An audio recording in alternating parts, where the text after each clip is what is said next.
do you want written on this poster, Uncle Joe? What does the regular slogan say? See Naples and die. Why see Naples and die when you can come to the Shady Rest and live? Hey, Uncle Joe. Will you help me, Uncle Joe? Sure, honey. What do I put at the bottom of this one, of the Leaning Tower of Pisa? Why visit a place where a silo can fall down on you? Come to the Safe Shady Rest Hotel.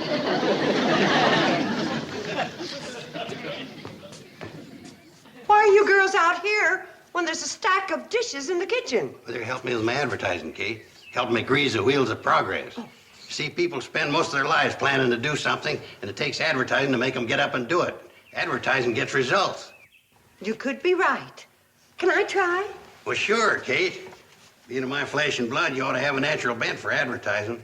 I knew you'd come around to my way of thinking. There for a while, you was about as narrow-minded as an old-maid fishing worm. Thanks. I sure hope this brings results. When are you going to dig that drainage ditch down by the railroad track? I advertised. How soon do I get results? Well, now, Kate, I was figuring on getting started at that as soon as my arthritis cleared up. Uncle Joe, you don't have arthritis. Pretty Joe, when a man's not fixing to do something, one excuse is as good as another. I never said I wasn't going to do it. Well, I guess advertising is just not as persuading as it used to be. Well, that ain't true. Now, if you'll excuse me, I'll get started. Oh, you going down the tracks and start digging? No, I'm going to find somebody I can start persuading. Say, did Charlie and Floyd do through here on their first run? You're not going to get Charlie and Floyd to do your work for you. They went on through while you were still asleep. Had to meet Mr. Bedloe in Hooterville. Don't tell me he's back again. Yep, and I sure hope he's not going to stir up more trouble for us and try and close down the cannonball again. Don't worry, Kate. I can take care of Bedloe. He don't scare me none because he's vice president of the railroad. Them city slickers like him's my meat. Then that makes me a vegetarian.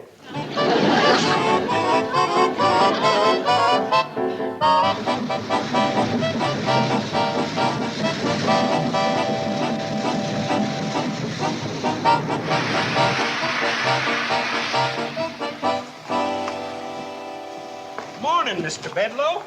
What kind of a scheme have you got in mind for trying to close us down this time? One little work.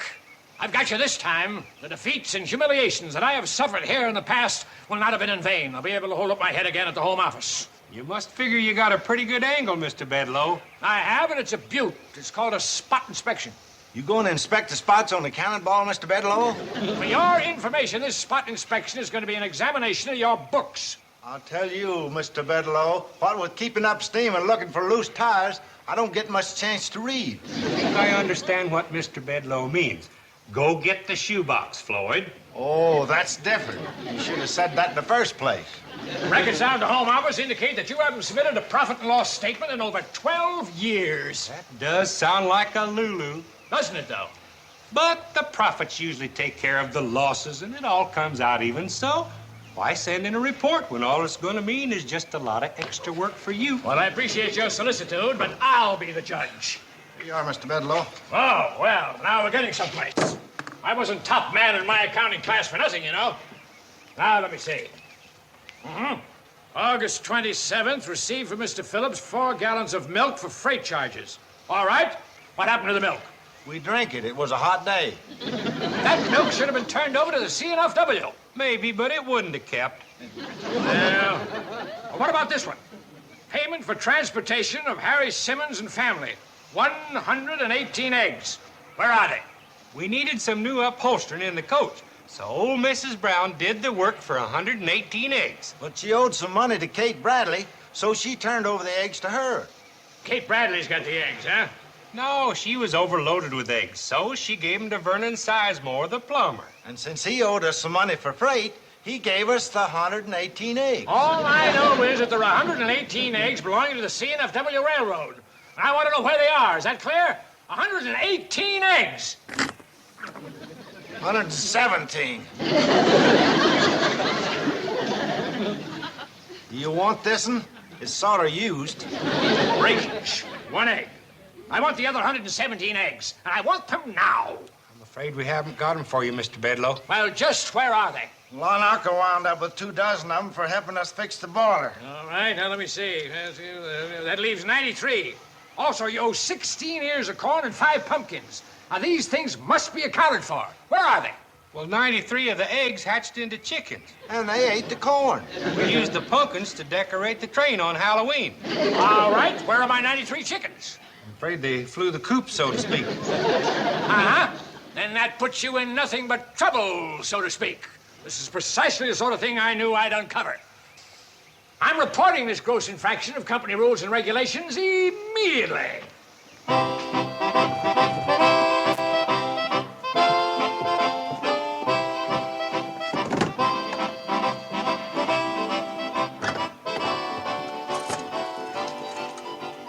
Operator, I want to put in a long-distance call to the home office of the CNFW Railroad. And I recommend that the CNFW Railroad purchase 17 general-purpose diesel-electric locomotives at a total investment of $3 million. This will increase our annual net income a minimum of about $250,000. Mr. Curtis's office. Mr. Bedloe calling from Hooterville. What? Bedloe? You're not supposed to be in Hooterville bothering those people. But, Chief, it's my day off. I've uncovered some fraudulent action in connection with the Hooterville Cannonball. Simon, you better make that 20 locomotives. At a total of $3,540,000. Increasing our total net income to approximately $300,000. Yes, sir. Go on, Bedloe. What's that? Underhanded skullduggery. They owe us 93 what? Chicken. And they ate up our corn? Pumpkins. Bedloe, are you out of your two-bit tabulating mind? Forget about it. And if you come up with any more ideas as to how to close down that line, you'll slip farther down on the list of vice presidents.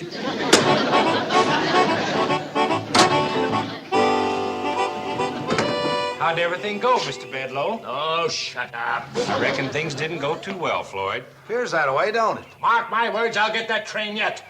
I have to tear up every foot of track with my bare hands. Now get that mechanical nightmare going. I'm going to ride it until I find a way to wreck it. Right, glad to have you aboard, Mr. Bedloe. Yes, sir. Now that'll be 35 cents cash or 6 eggs.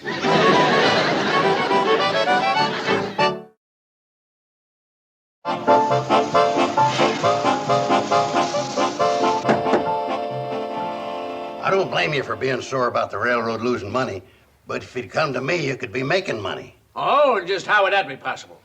by getting one of my advertising schemes to working for you. Like this one, for instance. Big silver strike. Dig your way to health and wealth at the Shady Rest Hotel. That's an advertising scheme? You're danged right. It'll pay off, too. Kate wanted a drainage ditch dug alongside the tracks. I'm getting it done by advertising for people to come out and mine for silver. Who'd believe a fairy tale like that? Oh, lots of people. There once was a big silver strike in these parts. There's silver running all up and down these tracks, but not enough to make it real profitable. But a person could come out here and do a little mining, pay for a weekend, get in a lot of good exercise at the same time. Wonderful. I can just see everybody in these parts tearing up the tracks, destroying them. It'll be beautiful. Mr. Carson, you're a genius. Always nice to be reminded. You may be remembered as one of history's great railroad promoters. I'm putting in with you. I like your style. You know something, Homer? You're all right. Joe, I got a confession to make to you. Among my intimates, I'm often referred to as big-hearted Bedloe. Yes, sir, Joe, old boy. You're just the man I've been looking for. I'm glad you like my advertising scheme, Homer. Like it? I love it. Just think of those people digging a ditch all the way from Pixley to Shady Rest. But, Homer, I don't see where we need one that long. Well, we want them digging it all the way to the hotel, so that when they get tired, they'll stay over, don't we?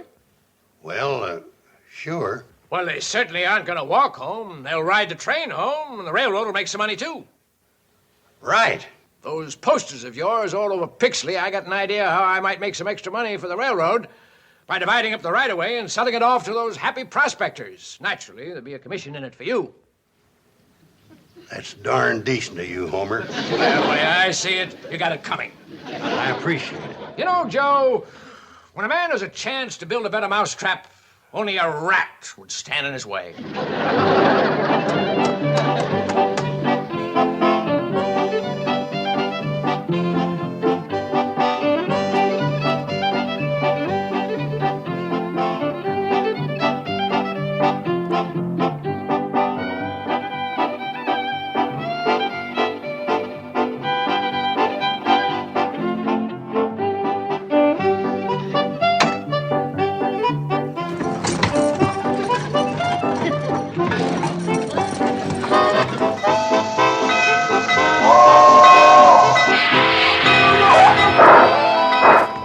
Mom, the Cannonball's back from Pixley, and Uncle Joe got off with Mr. Bedloe. They were laughing and joking. I've never seen Mr. Bedloe look so happy. Mr. Bedloe looks happy? Uh-oh. Mom, what's the matter? I haven't had a sinking feeling like this since the last cyclone season. Good afternoon, Mrs. Bradley. I can't tell you how I've looked forward to returning to the glow of your hospitality and the warmth of your heart. I expect the next few days to be the happiest of my life. I wish I expected as much. Give my buddy Homer the best room in the house, Kate. Thank you, Mrs. Bradley. He's a fine fella, Kate. Just took a little knowing. Like the book says, each man's his brother's keeper. Acting so friendly with Bedloe makes me wonder if you don't need a keeper. What were you doing in Pixley with him? Well, Homer and I just set up a booth, and I put up my posters. What's Bedloe got to do with you in the booth, and why Pixley? Well, for one thing, they ain't as used to my advertising schemes in Pixley, like my latest one. Dig your way to health and wealth at the Shady Rest. Exactly what does that mean? We let it be known there was a vein of silver running alongside the tracks all the way from Pixley to the Shady Rest. A vein of silver from Pixley to the Shady Rest? Yeah, Homer was nice enough to sell the people leases reasonable so they could start digging immediately. Uncle Joe, do you realize what you've done? People won't just dig beside the track, they'll dig up the track itself. Bedloe won't have to discontinue the railroad. All he'll have to do is have it carted away. I never thought of that. I was just hoping to put the Shady Rest on the map. He'll be on the map all right as a detour. What are you gonna do? Two things. Number one, I'm going back to calling Homer Mr. Bedloe. Number two, I'm going to start another rumor. Another rumor? Yeah, that the first one was started by an idiot.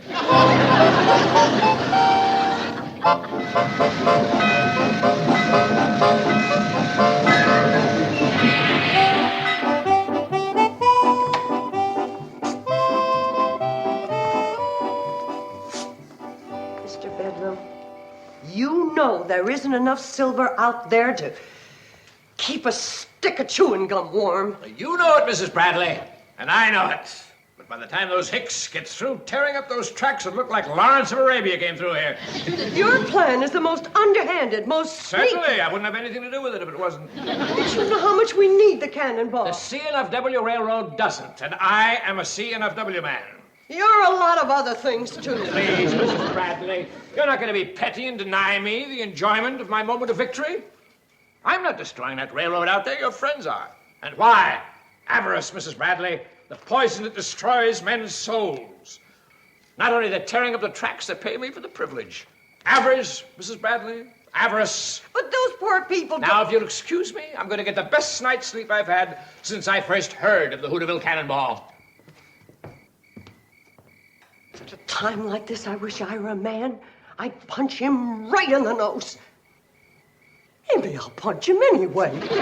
Kate, you just can't believe what's happening. The railroad between you and Pixley is a mess. We made the run to Pixley and back, but it was terrible. As the last wheels of the cannonball passed over a rail, it was tore up. You never saw so many loose ties, just begging to be burned. Did you tell the diggers there wasn't enough silver in the ground to bother with? Well, I tried, but I could hardly make myself heard over the noise of the shovels. Well, did you try to buy back the leases they bought from Bedloe? That idea backfired on us, Kate. What happened? They figured if someone wanted to buy the leases from them, it's just possible there might be a rich vein of silver down there. It's possible there might be a rich vein of silver down there. Oh, no, not you too, Kate. Floyd, you just gave me a great idea. I did? Yeah. How soon can you get the engine hot? 5 or 10 minutes. It's got to be hotter than it's ever been before. You intending to cook something? A railroad vice president's goose. Kate, could I ask you something? Seeing as my idea's so good, would you mind telling me what it is?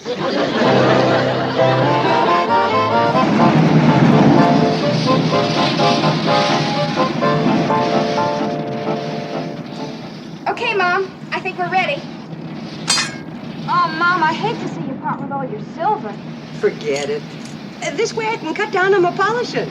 When I think of all the lovely food I've stoked down with that fork, I get a lump in my throat. Don't you worry about it. If we don't keep the cannonball running, we're all going on a starvation diet anyway. Can we get a little more heat, Charlie? Any more heat'll melt the whole locomotive. Sort of makes me feel a little like the Lone Ranger. How's that, Mom? I owe Silver to the rescue.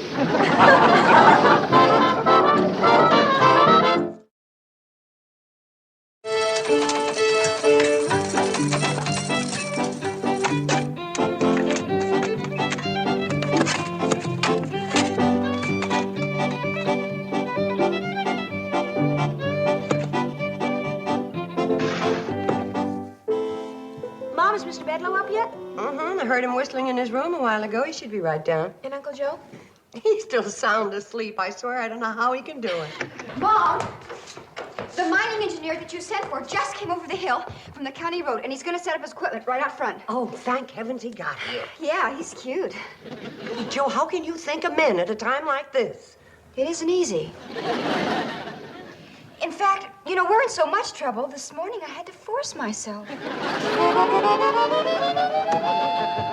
Good morning, Mrs. Bradley. I just peeked out my window and saw all that activity below. It's a beautiful sight. Magnificent morning. Not for us. Oh, come now, Mrs. Bradley. You've outsmarted me many times. Be a good loser. After all, it isn't how you play the game, it's how you cheat. Mom, it's terrible. They've gone berserk. Who? What? What's the matter? It's Charlie and Floyd. They've been up all night prospecting. Oh, no, not them two. This is too much. It's like hitting the jackpot on the first nickel. Well, they'll be coming up pretty soon to have their ore assayed by the mining engineer. Mining engineer where? Out front. Poor Floyd and Charlie. I've never seen them look so wild-eyed and act so ruthless and greedy. Are you a mining engineer? Yes, I've just come over from the county seat. May I see your credentials? Certainly, sir. There you are. Mm-hmm. Seems perfectly legitimate. Everything's in order. Just have to make sure, sir. Round here, I sometimes don't even trust myself. That's the first tolerable thing I ever heard you say, Mr. Bedloe. Charlie and Floyd are coming up the hill. I can't believe what's happened to them. Oh, I've got to stop them from having their ore assayed and making fools of themselves. We hit it, Kate. A big strike. We're rich. No, boys, no, don't make fools of yourselves. Step aside, Kate. You're blocking the way of a couple of millionaires. Here, son, tell us how much we're worth. Yeah, we want to know if we're multimillionaires or just plain millionaires. I'm so glad you couldn't stop them, Mrs. Bradley. I wouldn't miss the look of disappointment on that face for anything. Tell me, do you think they might even cry a little? The sample of silver ore belonging to you was found up near Pixley, is that correct? Yes, sir. Where did you dig? Right in front of the shady rest. What distance would you say it was between those 2 points? About 25 miles. 25 miles. Here it comes. Watch their faces, Mrs. Bradley. Frankly, I was planning on watching yours. If the quality of the ore between Shady Rest and Pixley is similar to the samples I have just tested, I'd say there's at least $25 million worth of silver in the ground. Roughly, that's $1 million a mile. Come on, boys. Be sad. Take it like men. Have a good cry. It'll do you good. And me, too. Never in my whole life have I seen... $25 million? Did you say $25 million? That's right, sir. There's silver there, all right. I have never tested ore with a bigger yield. You're kidding.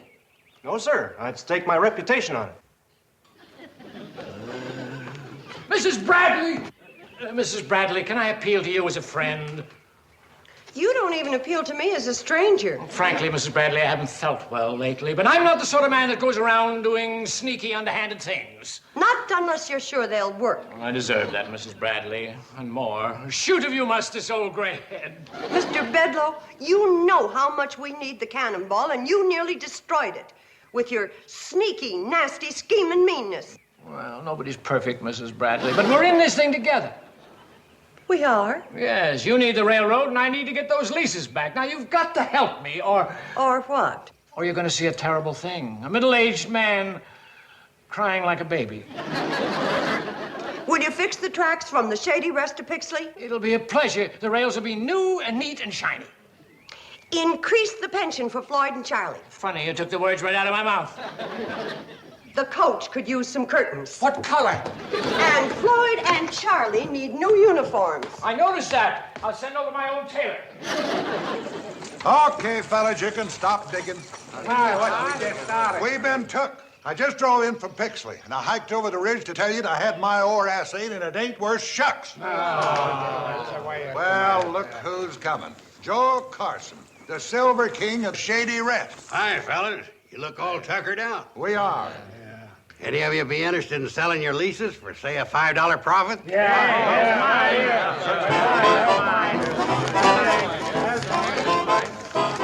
Mr. Bedloe, you keep your end of the bargain, and I promise I'll keep mine. Well, thank you, Mrs. Bradley. But people around here know you, and they love you and respect you. Lie to them. They'll believe you. We're rich, Kate. We're dag-nab-dab blasted rich. Uncle Joe, what are you saying? I bought up every lease between here and Pixley. You didn't. I only had to pay an extra $5 per lease for them. We can buy all them IOUs back out of our millions. Those are my leases. I'll buy them back right now. And a pig's eye, Bedloe. Listen to him, Kate. He's off his rocker. Uncle Joe, sell him the leases. What's the matter? You falling off yours, too? Sell him the leases. There are leases. Sell them. Never. A promise is a promise. I never made one. I made one for you. Sold. They're mine, all mine. Wasn't that the greatest ride to Pixley on the Cannonball Moth? And that new track, it's so smooth. Mm-hmm. Like running your hand over the top of Floyd's head.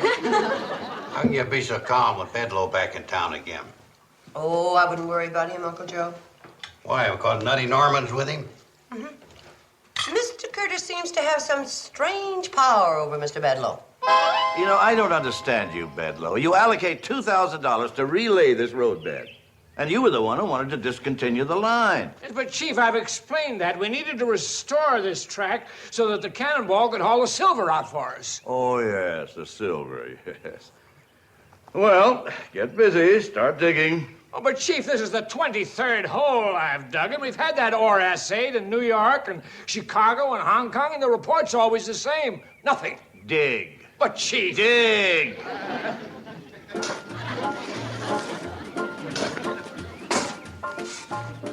Chief, can I ask you something?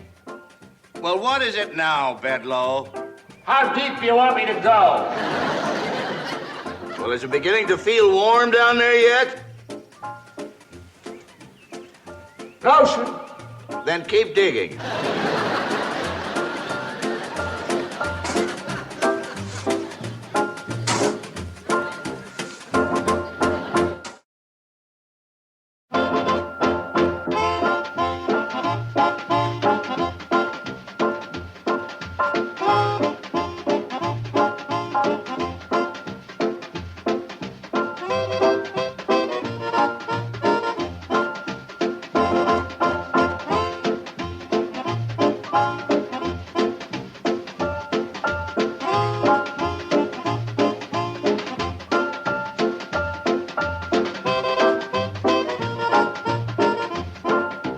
Petticoat Junction.